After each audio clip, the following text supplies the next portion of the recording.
बिस्मिल्लाहिर्रहमानिर्रहीम।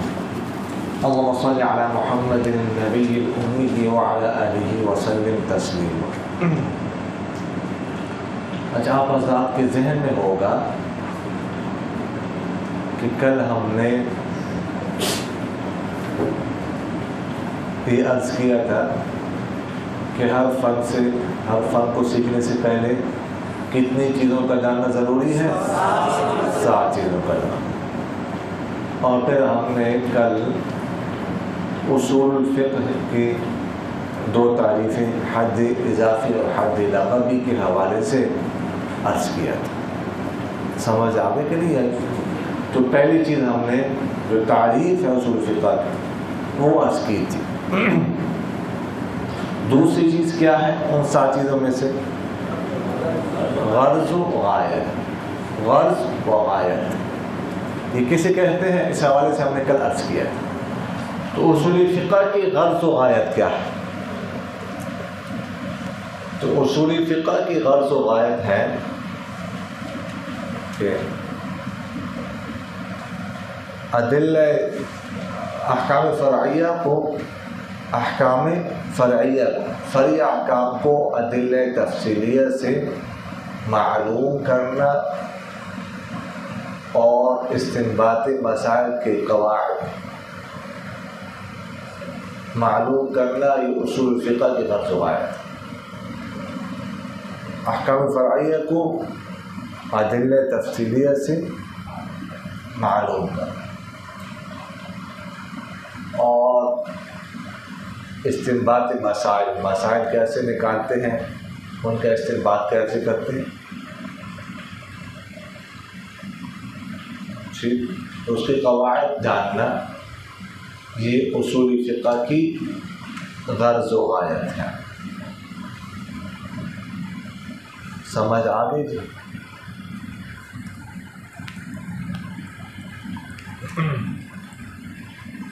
तीसरी चीज़ क्या है जी? हाँ, वो है उसूल फ़िक़्ह के मौज़ू।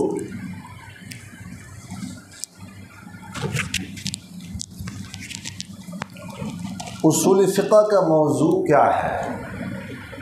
इस हवाले से इख्तिलाफ है, 3 अक़वाल हैं। कितने अक़वाल हैं? 3। पहला कौल है कि उसूल फ़िक़्ह का मौज़ू सिर्फ दलाइल है। दूसरा कौल यह है कि उसूल फ़िक़्ह का मौज़ू सिर्फ अहकाम है।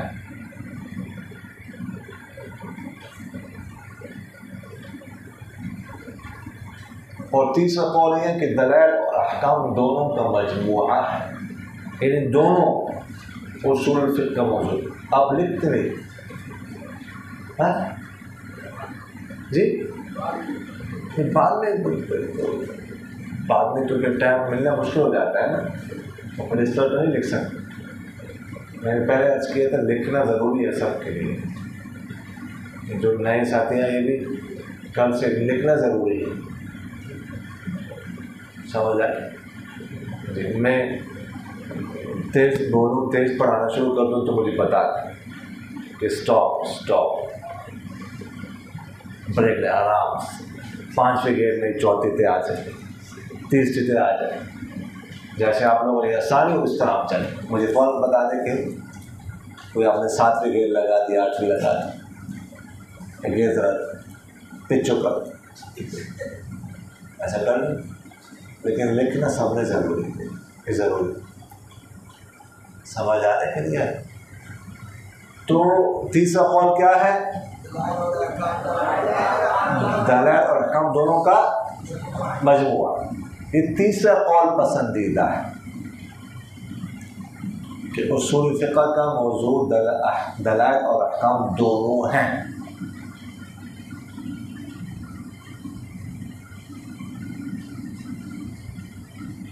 अच्छा जी,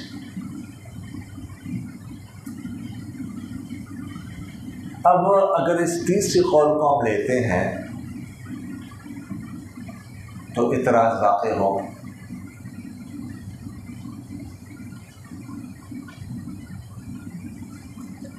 वो इतराज़ ये है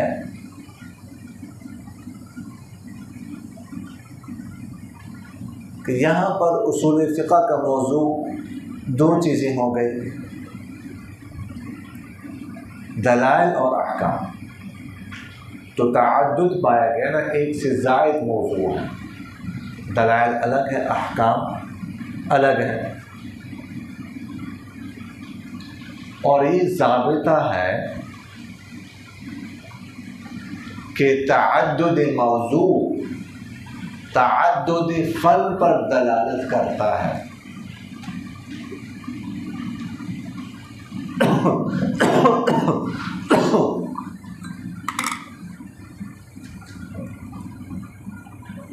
क्या मतलब कि मौजू ज़्यादा है, मौजू में तअद्दुद पाया जा रहा है, तो उसके फिर जो फ़न है वो भी ज़्यादा है।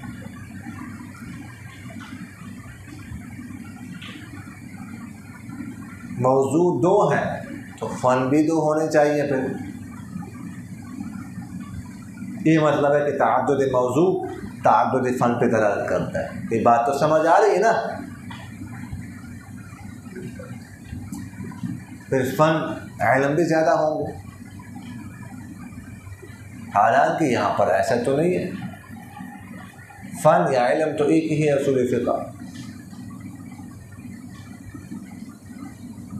वो तो ज़ायद नहीं है।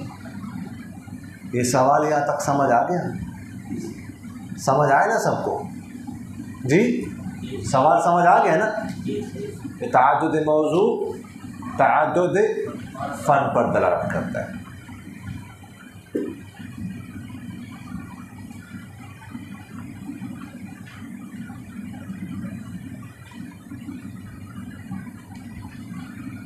इसका जवाब ये है कि जनाब वाला,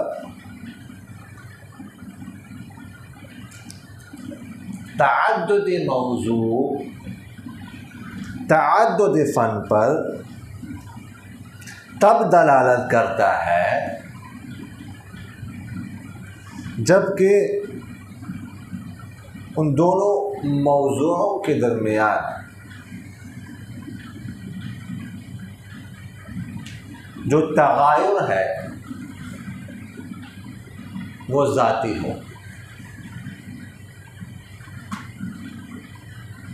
या जो फ़र्क है वो ज़ात। तगायुर तो जानते हो कि नहीं, यानी एक दूसरे के गैर जो है, एक दूसरे के गैर होना। तगायुर ज़ाती हो, फ़र्क ज़ाती हो, फिर तो तअद्दुद मौजू तअद्दुद फ़न पर दलालत करता है कि अब इसके फ़न भी ज़्यादा होने चाहिए।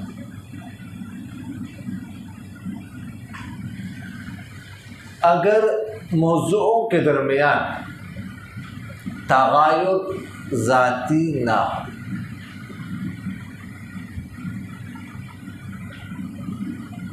फ़र्क ज़ाती ना हो, बल्कि फ़र्क एतबारी हो, समझ आ गई, तो वहाँ पर तअद्दुद मौजू तअद्दुद फ़न पर दलालत नहीं करता।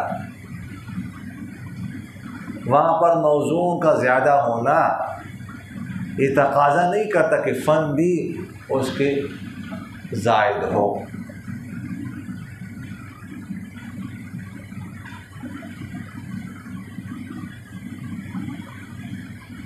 ये बात समझ आ रही कि नहीं आ रही? यहाँ पर अगरचे मौजू एक से ज़ायद हैं, लेकिन इनमें तगायुर ज़ाती नहीं है, फ़र्क ज़ाती नहीं बल्कि फ़र्क एतबारी है।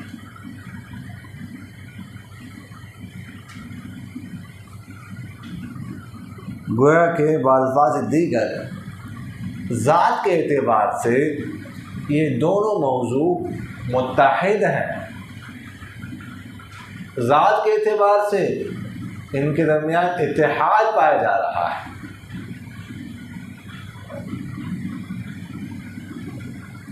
वो कैसे? वो इस तरह के इनमें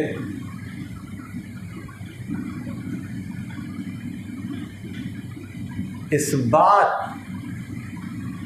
की जो हैसियत है,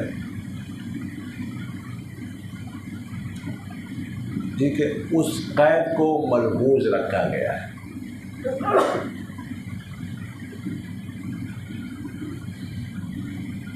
ये दोनों इस बात के कैद के साथ मुक़य्यद है।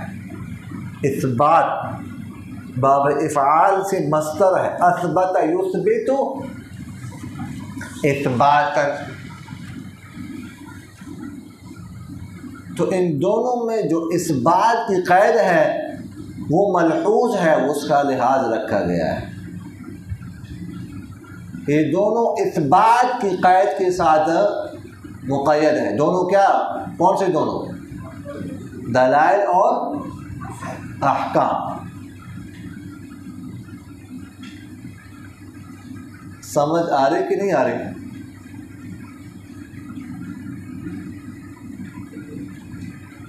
ये आप लोगों ने पढ़ा है या पढ़ा कि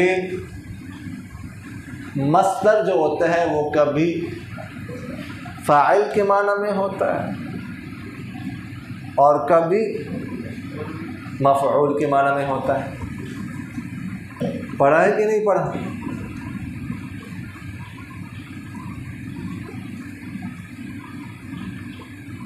तो यहाँ पर इस बात ये भी मस्तर है और उसमें भी ऐसा ही है।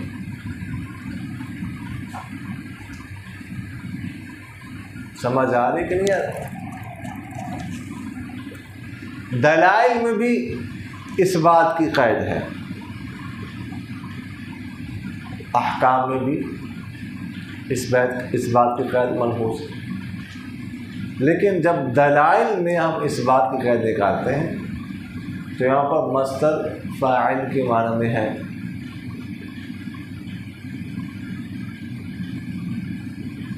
तो दलाइल मुस्बिता है, मुस्बिता। दलाइल साबित करने वाले हैं।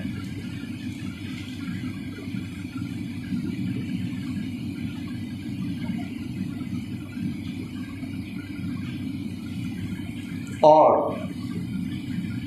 अहकाम में भी इस बात की कैद मलहूज है, लेकिन यहाँ पर इस बात मफ़ऊल के माना में है।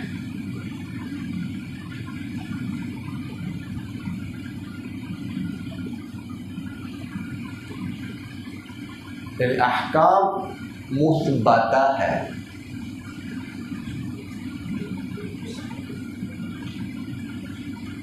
दलाइल मुस्बिता है, साबित करने वाले हैं, और अहकाम मुस्बता है, उनको साबित किया जा रहा है, दलाइल उनको साबित कर रहे हैं।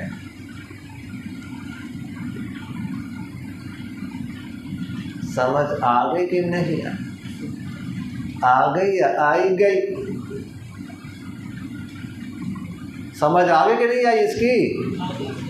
जी, अच्छी तरह समझ आ गई जी। कि दलाइल क्या है? मुस्बिता। अहकाम क्या है? मुस्बता। दलाइल मुस्बिता इसमें फ़ाइल, अहकाम मुस्बता इसमें मफ़ऊल।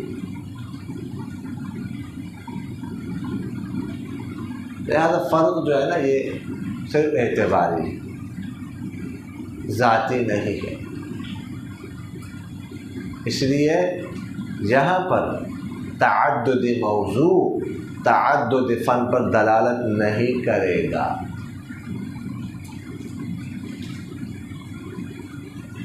ये इतराज़ और उसका जवाब समझ आ गया? जो मौजू पर, उसूल फ़िक़्ह के मौजू पर जो इतराज़ होता है, इसकी समझ आ गई ना? और ये जो हैसियत की क़ैद के साथ हमने इसको मुक़य्यद किया, तो ये सिर्फ उसूल फ़िक़्ह में नहीं है, किसी भी फ़न का जो मौजू होता है वो मुतलक नहीं होता। मसलन इल्म सर्फ का मौजू क्या है जी? कलेमा है, कलेमा है ना, लेकिन मुतलक नहीं। वहाँ पर भी हैसियत की क़ैद मलहूज़ है, हैसियत की क़ैद के साथ मुक़य्यद है। कलिमा है लेकिन मिन हैसु तस्रीफ़,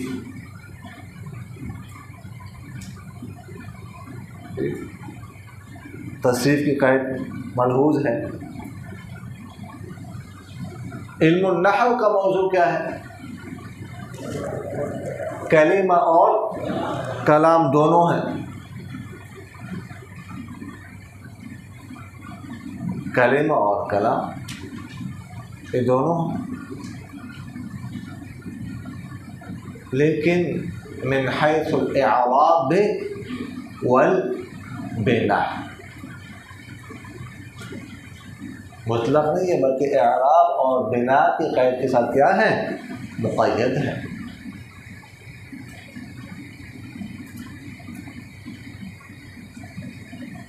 इल्म मंतिक़ का मौजू क्या है? तसव्वुर और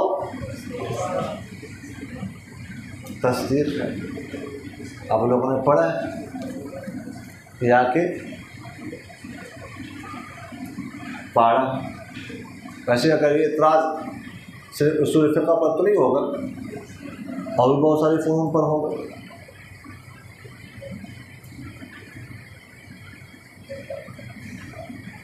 इसी तरह इल्म तिब का मौजू क्या है? इंसानी बदन है, बदन, लेकिन मिन हैसु सिह्हत वल मरज़।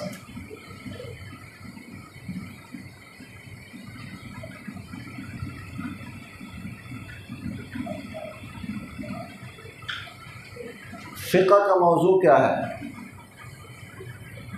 फ़ेल मुकल्लफ़ है, मुकल्लफ़ का फ़ेल है, लेकिन मिन हैसुल हलाल वल हराम, हलाल और हराम की क़ैद के साथ क्या है? मुक़य्यद है।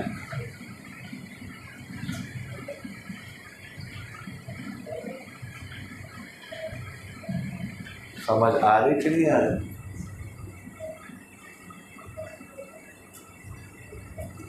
तो किसी भी फ़न का जो मौजू होता है वो मुतलक नहीं होता,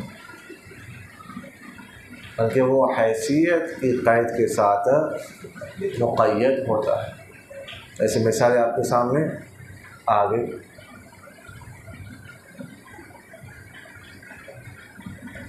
तो इसलिए ये सिर्फ उसूल फ़िक़्ह में नहीं, हर फ़न में ऐसा होता है।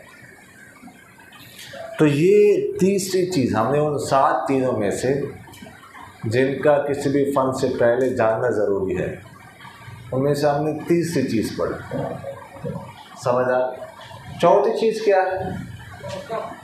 हाँ, उस फ़न का हुक्म।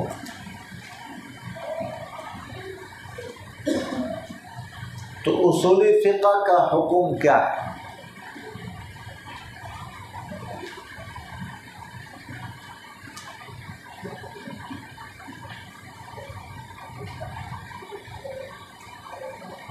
उसूल फ़िक़्ह का हुक्म है कि ये फ़न, ये इल्म फ़र्ज़ अलल किफ़ाया है,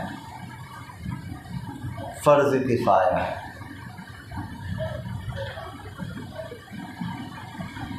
फ़र्ज़ आइन नहीं है।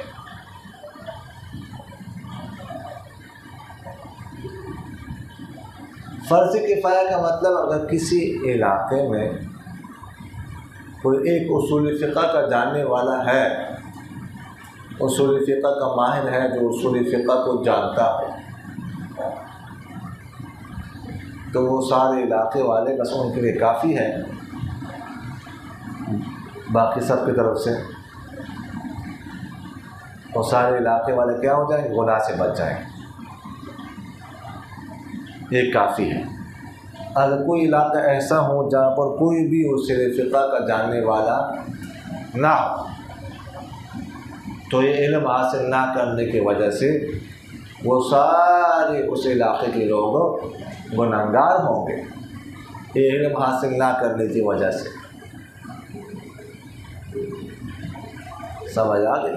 तो माशाअल्लाह आप आज़ाद उसूल फ़िक़्ह के माहिर हैं और अपने इलाके के लोगों को गुनाह से बचा रहे हैं।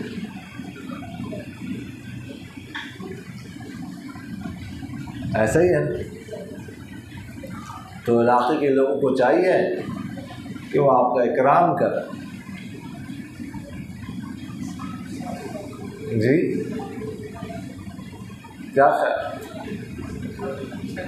आप लोग हमें गुनाह से बचा रहे हैं?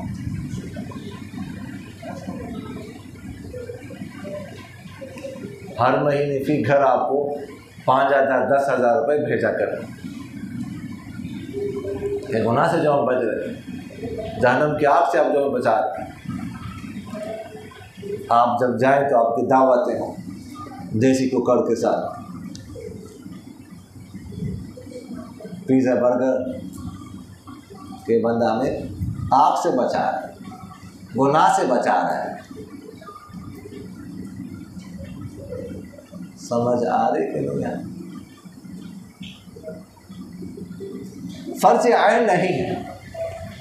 अगर फर्ज आइन हो तो इसका मतलब फिर होगा कि हर बंदे पर ये फ़र्ज़ है कि वो सीखे, उसूल फ़िक़्ह का इल्म हासिल करें। जैसे नमाज़ पढ़ना ज़रूरी है, फिर तो सारे लोग क्या हो जाएंगे, सबको मदारिस में लेकर ना पड़ेगा। समझ आ गई कि नहीं आती? सारे लोग तो ये इल्म हासिल करेंगे तो ये जो हरज होगा, फिर बाकी निज़ाम भी तो चलाना है ना, दुनिया का निज़ाम बाकी भी तो चलाना है। सारा पढ़ना, सारे लोग दुनिया के सारे पढ़ना शुरू कर दें, बैठ जाए, तो दुनिया का निज़ाम कैसे चलेगा? आप लोगों को खाना कौन पकाएगा, खाना कौन खिलाएगा?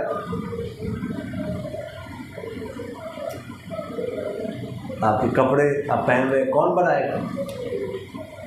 आपने कपड़ों को धोना है साबुन सर्फ के साथ, वो कौन बनाएगा? आप ऐनक लगा रहे हैं, ऐनक कौन बनाएगा? टोपियाँ पहन रहे हैं, वो कौन बनाएगा? बाल कटवाने हैं, किससे कटवाएं? जूता पहन रहे हैं, कौन बनाएगा? समझ आ रही कि नहीं? तो इसलिए ये फ़र्ज़ आइन नहीं है, फ़र्ज़ किफ़ाया है, फ़र्ज़ अलल किफ़ाया है।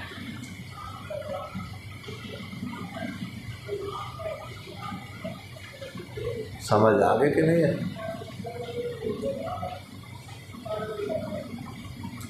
ये हो गई चौथी चीज़ उन 7 चीज़ों में से। 5वीं चीज़ क्या है? मर्तबा। इस फन का मर्तबा, ये हमने कल अर्ज़ किया था कि किसी भी फ़न का मर्तबा मालूम करना हो तो क्या देखना चाहिए? उस फ़न का मौजू देखना चाहिए। उसका मौजू क्या है? मौजू के एतबार से उसका मर्तबा भी होगा। मौजू अगर आली है तो मर्तबा भी उसका क्या होगा? आली होगा। और अगर मौजू अदना है तो मर्तबा भी क्या होगा? अदना होगा। तो जिस दर्जे का मौजू होता है मर्तबा भी उसी दर्जे का होता है।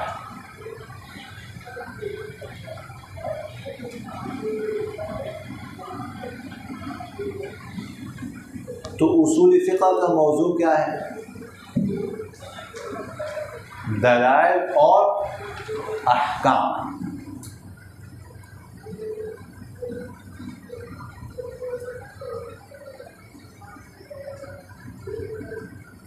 दलाइल बहुत आली हैं। दलाइल से मुराद क्या है? किताबुल्लाह है, सुन्नत रसूल है, इजमाए उम्मत है और क़ियास है। ये चारों बहुत आली है।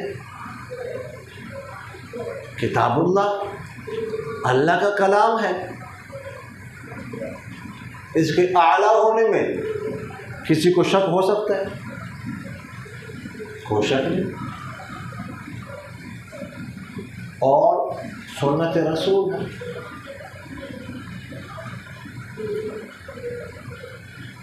इसमें किसी को दूसरी राय हो सकती है?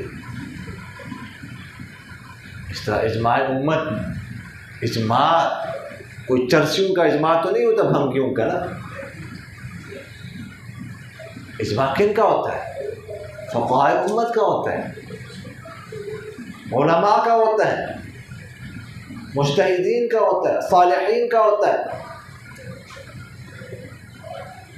सब एक राय पर मुत्तफ़िक़ होते हैं, कोई मामूली बात तो नहीं। समझ, इस तरह क़ियास भी अगर करना है तो वो भी कोई चर्सी भंगी तो नहीं करता ना क़ियास। आपकी तरह कोई फ़क़ीह होगा तो वो करेगा। समझ आ रही कि नहीं आ रही? आप पता नहीं मुस्कुराते क्यों हो? हाँ, मैं तो आपकी मदद कर रहा हूँ, लेकिन आप चाहे समझते हैं कि इल्ज़ाम है हमारा। तो 400 होते हैं ना, कभी मदा बसूरत मदा होती है, कभी ज़म बसूरत ज़म, ठीक है, कभी मदा बसूरत ज़म, कभी ज़म बसूरत मदा। अब आप लोग खामखा इसको आखिरी सूरत समझ रहे हैं। क्या ख्याल? मैं तो इसको पहली सूरत समझ रहा हूँ जी। की ख्याल? अच्छा, तो ये इस तरह अहकाम, शरई अहकाम है, ठीक है। तो इसलिए जब उसूल फ़िक़्ह का मौजू जो है ना वो आली है, तो लिहाजा जो उसका मर्तबा होगा वो भी क्या होगा? आली होगा। इन चीज़ों को पढ़ना और इन चीज़ों से अहकाम, इन चीज़ों में बहस करना, अहकाम का इस्तेमाल करना, कुरान से अहकाम निकालना, हदीस से निकालना, तो ये बहुत ही फजीलत की चीज़ है, फजीलत का काम। समझ आ गए कि नहीं है? तो ये हमने कितनी चीज़ें पढ़ ली? 5।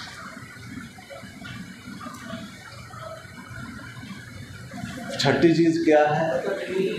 हाँ, तदवीन है, लेकिन आज नहीं। तदवीन के हवाले से कल गुफ्तगू अर्ज़ की जाएगी, उसमें तफसील है।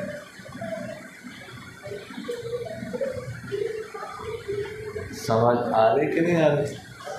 तो इस हवाले से कल इंशाअल्लाह गुफ्तगू अर्ज़ की जाएगी।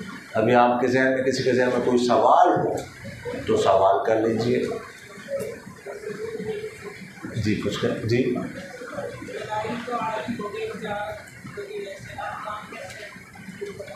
अहकाम भी शरई अहकाम है, हलाल हराम है। समझ आ रही कि नहीं आ रही? हलाल और हराम है अहकाम, तो ये भी जो आली है,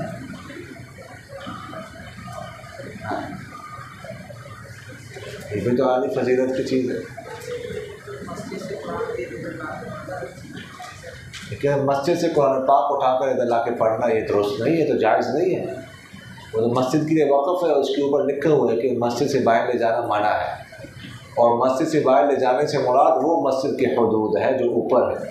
आप लोग समझते हैं कि तख्त सरा तक भी मस्जिद है और ऊपर आसमान तक फर्श तक भी मस्जिद है, लिहाजा जिधर भी ले जाए। नहीं, जो है ना जो उस पर लिखा हुआ है ना उसका मकसद भी समझना, मंशा क्या है, समझ आगे के लिए। इसलिए मस्जिद कुरान पाक इधर पढ़े तो फ़ौरन वो ले जाए मस्जिद में रखें। उधर मैंने राबिया में भी कहा है कि उधर इधर भी हो या आप लोग खामसा वाले भी उधर ले जाओ मस्जिद कुरान पाक उधर। ये तिलावत के लिए वहाँ पर जो लोग तिलावत आप भी करें वहाँ पर, तो वहाँ पर करें, इधर नहीं।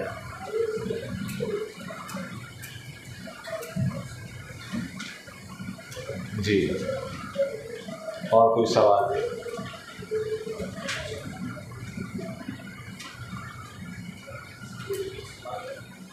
जी शाह, तकरार करो, तकरार शाह।